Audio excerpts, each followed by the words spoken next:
სტალინზე მიდის ხოლმე, რომ სტალინის ძეგლის დაბრუნება, არ დაბრუნება და ესენი იძახიან, რომ ზოგი იძახის, რომ უნდა დაბრუნდეს, ზოგი უნდა იძახის, რომ არ უნდა დაბრუნდეს.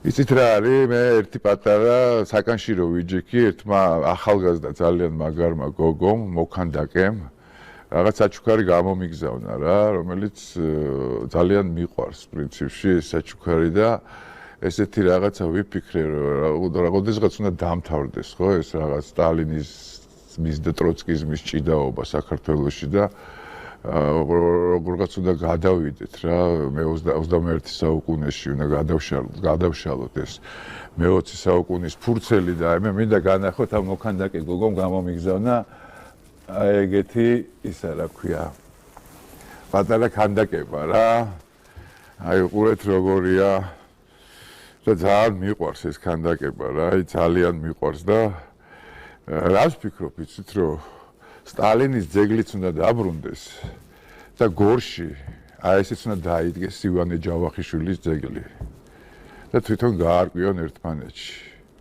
ეს ყველაფერი რა. ესე მგონია მე რა, იმიტომ რომ არ ვიცი, იმ ქვეყნად ალბათ ორივე შერიგებულები არიან უკვე და ჩვენ აქ ვალეწავთ თავპირს ერთმანეთს რა. ხო და დაიდგეს და თვითონ სტალინმა და ჯავახიშვილმა გასცენ ერთმანეთს პასუხი რა და როგორ იყო და რანაირად იყო. მარტო სტალინის დადგმის ძეგლის მომხრე მე არა ვარ, თუ დაიდგება ის ძეგლი, უნდა დაიდგოს იქვე მიხეილ ჯავახიშვილის ქანდაკებაც.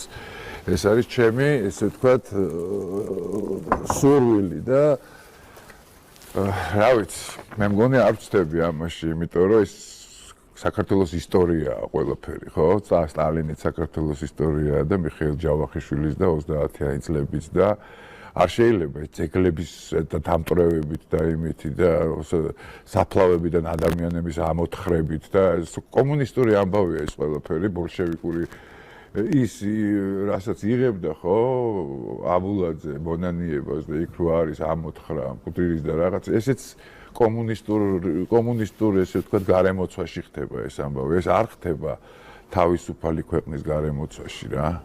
არ შეიძლება იმაზე ლაპარაკი ხშირად ხედავ ხოლმე რომ აი ჯაბა იოსელიანის ის ამოუთხაროთ ის ამოუთხაროთ. ღმერთი გაარკვევს ვინ იყო მტყუანი და ვინ იყო მართალი რა. თქვენ ნუ შეეცდებით და ჩვენ ნუ შევეცდებით ნუ რა რომ ან ვიღაცა გავამართლოთ ან ვიღაცა გავამტყუნოთ მიუხედავად იმისა რომ არ ვიცით ზუსტად დეტალები რა ხდებოდა და როგორ ხდებოდა. ასე რომ ისტორია დავტოვოთ რა ისე როგორიც არის რა. და მე მგონი რომ ეს მიხეილ ჯავახიშვილის სიმბოლურად მებრძოლი იმ ბოლშევიკურ რეჟიმთან უნდა იყოს აუცილებლად იქვე სადაც სტალინის ძეგლი იდგმება რა, იმიტომ რომ ეს ორივე საქართველოს ისტორიაა.